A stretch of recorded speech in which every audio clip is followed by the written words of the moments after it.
Do we have too much government? We need to put people ahead of corporate profits. This system is so lopsided. This threat is a real threat to democracy. And I think that's really important. That's something we haven't been doing in this country for a long time. Where do you start? What do you do? How do you do it? Access to Democracy and other Eagan community television programming is supported by Thomson Reuters, makers of Westlaw Next and based in Eagan. Through Westlaw Next and other innovative online services, Thomson Reuters is the world's leading source of intelligent information for businesses and professionals. Online at thomsonreuters.com. And by U.S. Federal Credit Union, the member-owned financial institution offering service, value, and experience you can trust to the greater Twin Cities community.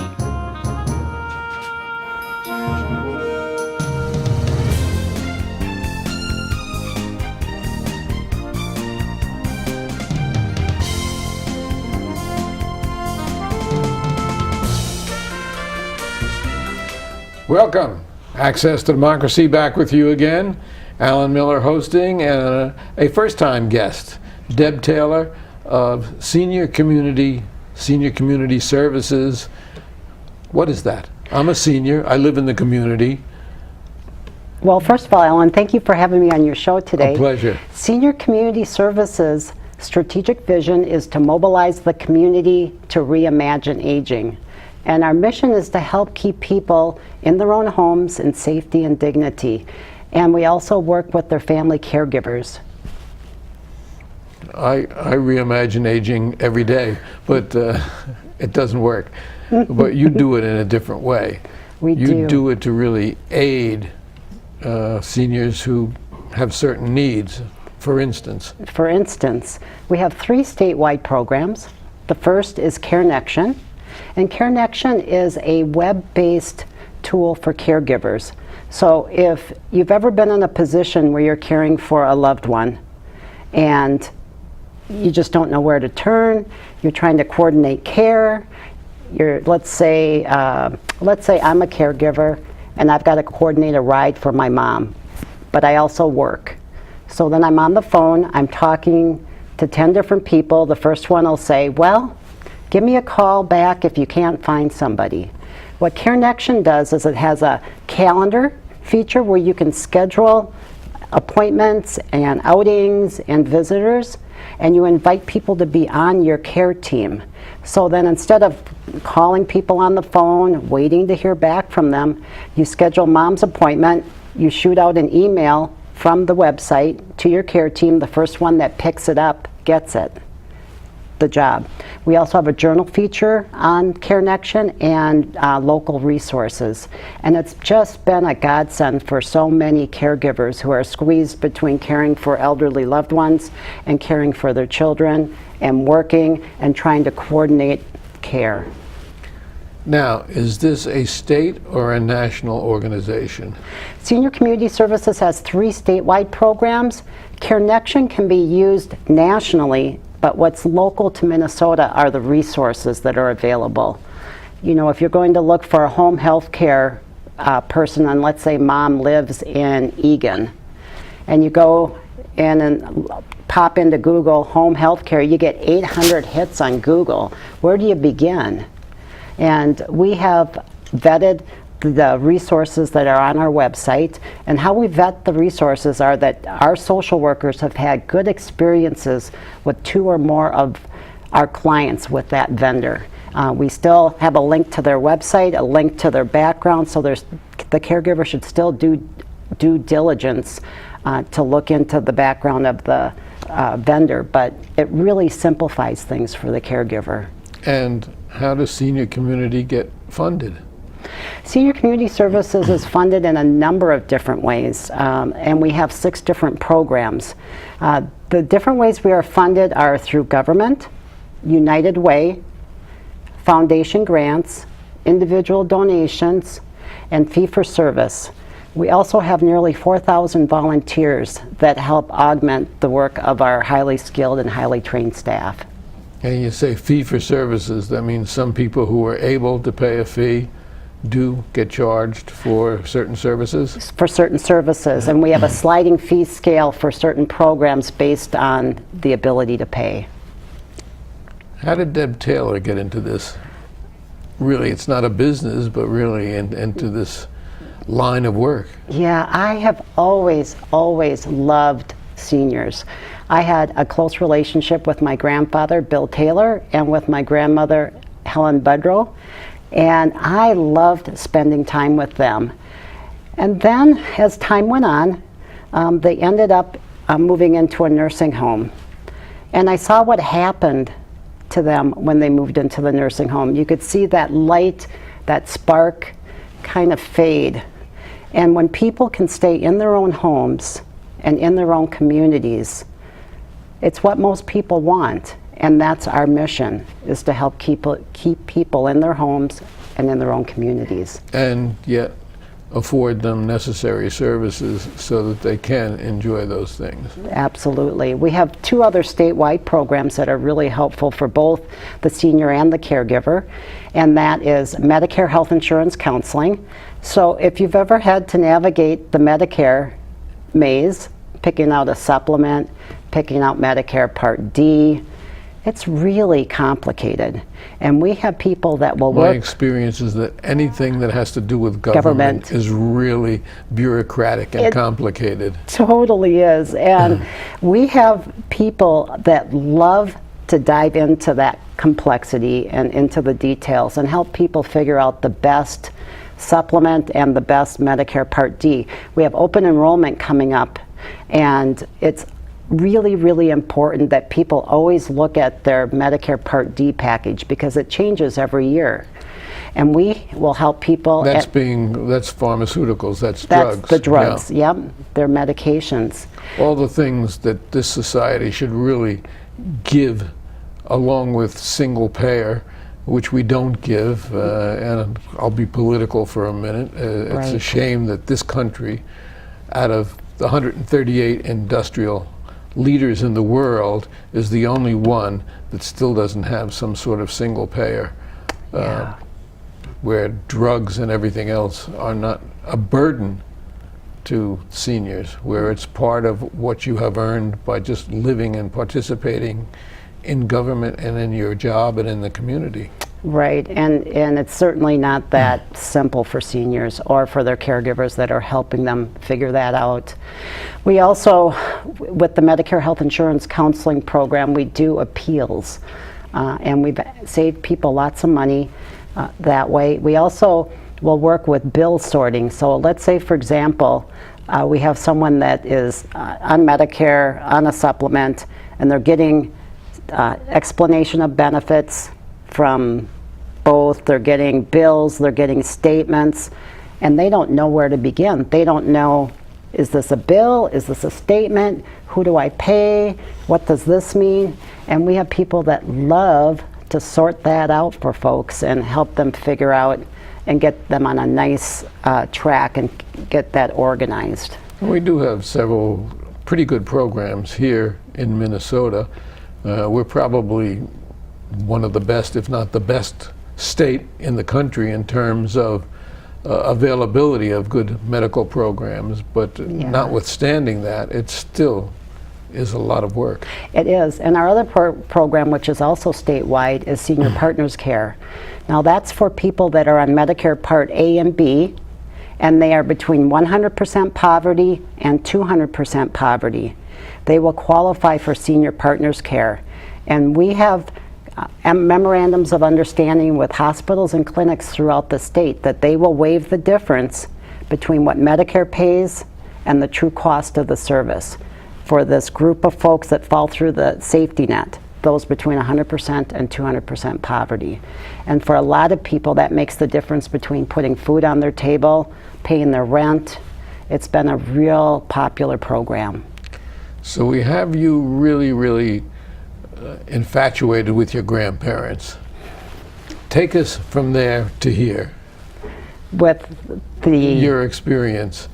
With my grandmother and my grandfather? Yeah, and after that, obviously, they have passed. They have. And you moved into a business type atmosphere. So how did you do that? Where did you go? How did you get your degree in public administration? Yeah, I first went to school. I got my undergrad in psychology, and then thought that I wanted to get into being a trauma psychologist.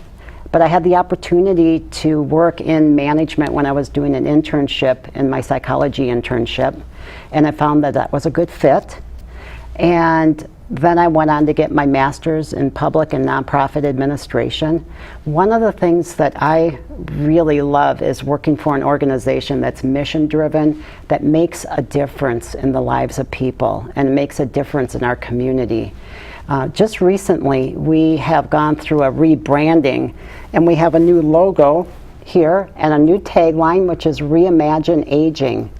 And we are really excited about getting out there to reimagine aging with the community. We're looking at right now. People are living longer now also. They are living longer. By and large. You know, I looked at the statistics in terms of the 1940s, and people are living considerably longer on average than they did then. So we have a large burgeoning senior community, which is getting larger with the baby boomers moving in. Right, and baby boomers are turning 65 at the rate of 10,000 a day nationwide. Here in Minnesota, by the year 2020, we will have more people over the age of 65 than school-age children. It's 2014 now, that's only 6 years away. Yeah. That has significant implications for our communities and for nonprofits like Senior Community Services. And one of the things that we're trying to get in front of is this baby boom generation. Baby boomers are going to redefine what aging means. And we are going to, in 2015, are going to hold these community discussions in Minnesota with baby boomers. We're going to hold 8 community discussions in the urban area, in the suburban area, and then in the rural area. And we're going to have a discussion on what it means to age. And then we're going to also do a survey to say, all right, now when you picture yourself 75 to 90 years old, what kind of services are you going to want? What are you going to expect? And we anticipate that that will be different than the current population we serve. It must be difficult, particularly to serve the rural community. You know, it's not like living in a city like Eagan or Minneapolis or one of the larger cities. So what special difficulties do you have with the rural community? Well, I think in the rural community it's important for the folks to have a place that they can call their own. We operate 6 senior centers in Minnesota. We operate 3 of them in Wright County. And so the one up in Monticello and the Crow River Senior Center, it's like the focal point for folks that live in that area to come together, to avoid isolation, to be involved, and to be able to volunteer and give back. To avoid isolation is very important. It's very important. You have to deal with other people. You have to have some sort of a social life. You have to have something to look forward to. You really do. And another one of our programs, Senior Outreach and Caregiver Services, we have highly skilled, highly trained, highly educated social workers that go into the home of frail elderly, help put together those wraparound services that help keep them in their own homes in safety and dignity. But also we might connect them with a friendly visitor. Oftentimes we'll find that perhaps their children live out of state, and so trying to make sure that they aren't isolated, that they have access to services, they have access to people, is really critical. And some of them are very vulnerable and have to be protected. So where do you step in there? Well, we are mandated reporters. So if we suspect anything, we are required to report that. That's very important. As you pick up the papers every day, you see that there are certain individuals who will prey on vulnerable seniors, and that's something we can't tolerate in this society. It's true. It's true.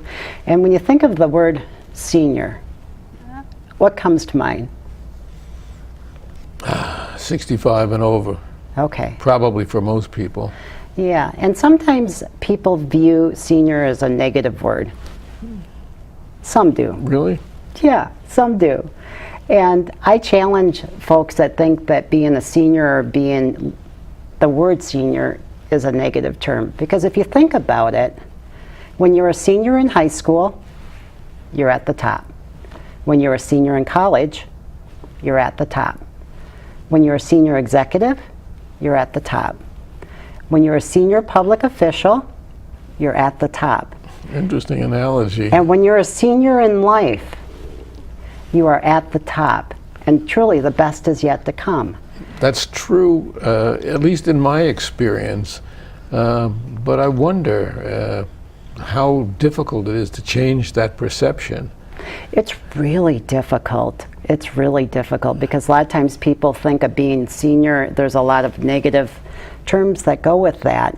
And I think it's important to look at the possibilities, to look at aging, to look at being a senior as a positive thing.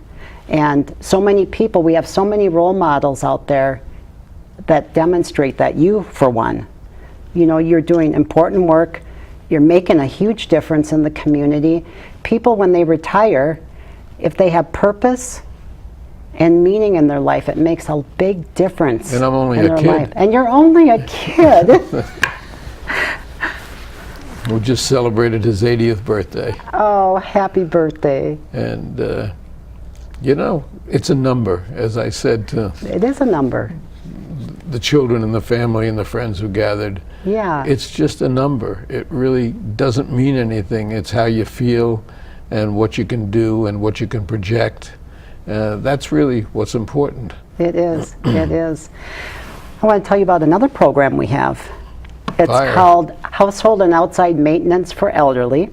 In this program, we provide lawn mowing, snow removal, spring and fall yard cleanup, homemaking, maintenance, interior and exterior painting. And most of those services, with the exception of spring and fall yard cleanup, are provided on a sliding fee scale based on the person's ability to pay. The spring and fall yard cleanup is provided by volunteers and free to the person over 60. And we have over 2,000 volunteers that help us with that. I was going to ask you about volunteers. Yeah. How do you get your volunteers? You know, we are so fortunate. We have, in our Medicare Health Insurance Counseling Program, we have retired judges, we have retired attorneys, we have folks that really like this challenging volunteer opportunity. And Kimberly Blum, who is the director of both the Medicare Health Insurance Counseling Program and the Senior Partners Care Program, I don't know how she does it.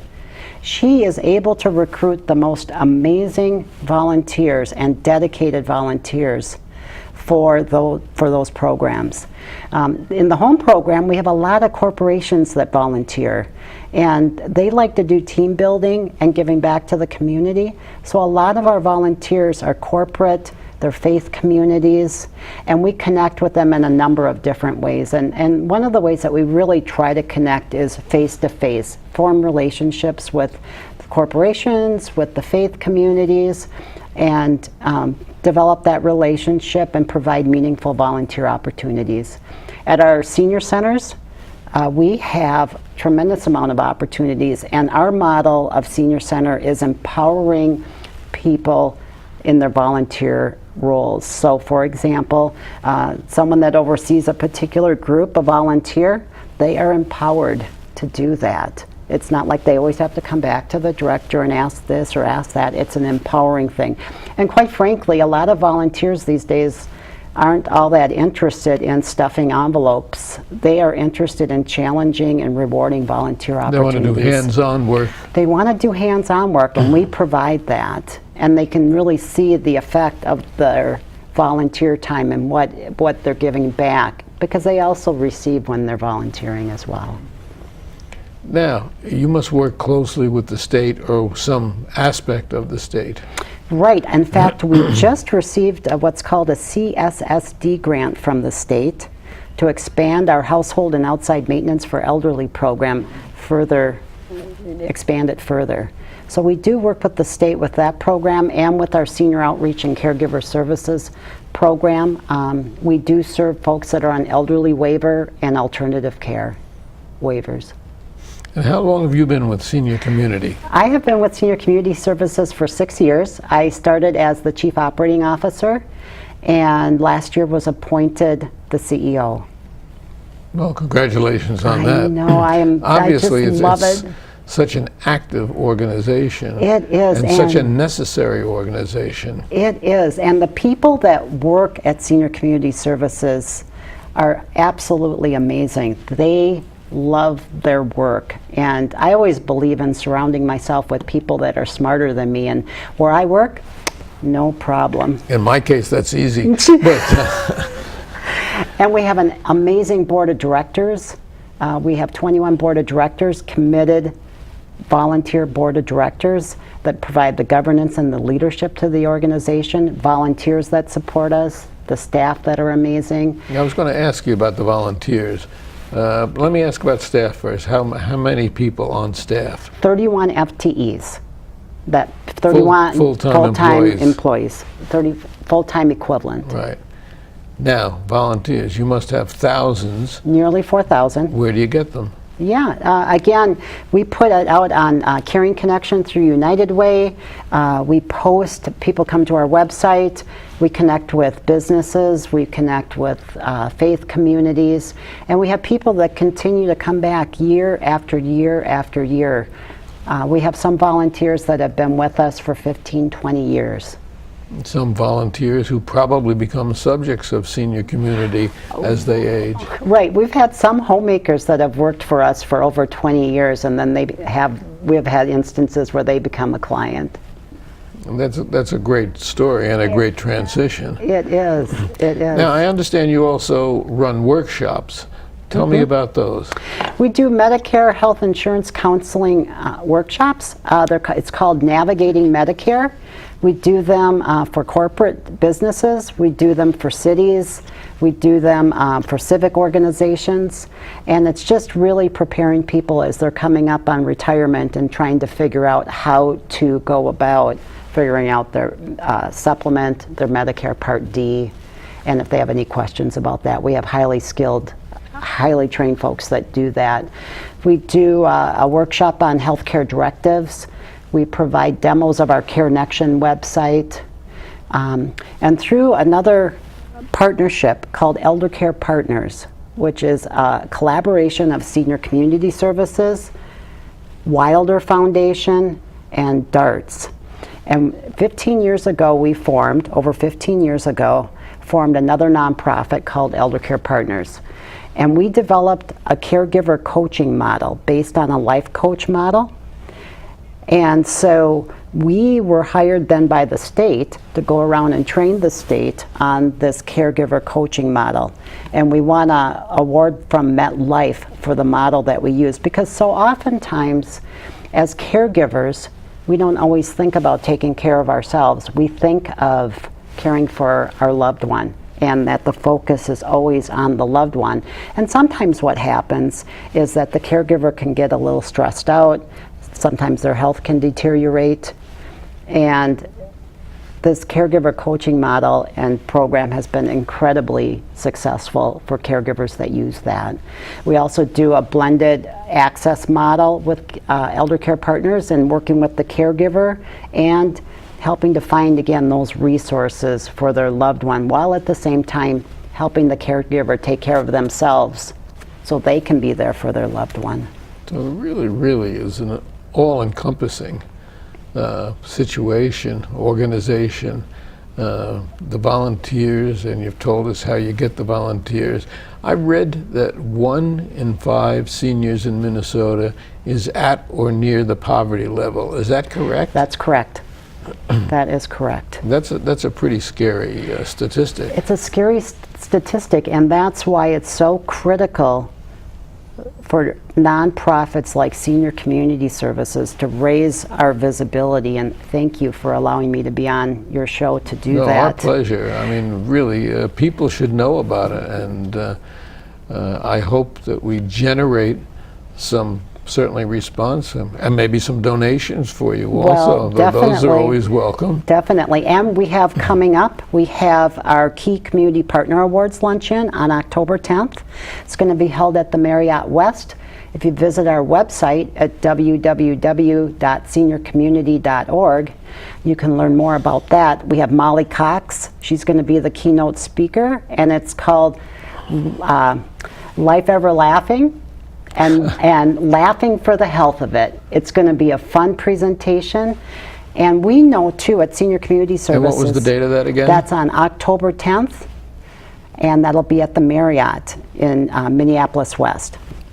And we know that we are not able to have the reach that we have, to be able to have the impact that we have without our collaborative partners.